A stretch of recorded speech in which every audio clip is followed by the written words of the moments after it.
We use have or have got to talk about things we own. For example, I have a car. I've got a car. Family relationships. She has a brother. She's got a brother. Physical features. She has blue eyes. She's got blue eyes.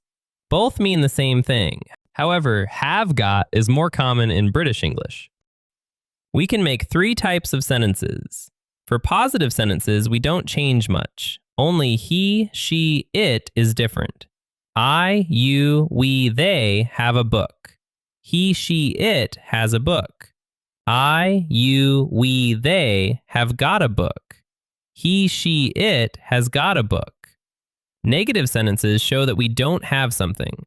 I, you, we, they don't have a book. He, she, it doesn't have a book. I, you, we, they haven't got a book. He, she, it hasn't got a book. Questions are used to ask if someone has something. Do I, you, we, they have a book?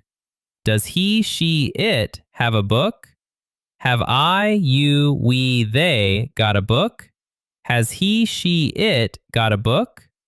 Let's do an exercise. Fill in the gaps with have or has. He got a bike. He has got a bike.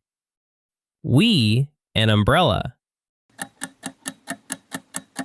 We have an umbrella. They don't, a sister. They don't have a sister. Great job, everyone. You've learned how to use have and have got in positive, negative sentences and questions. Don't forget to give us a like and subscribe. See you in the next lesson.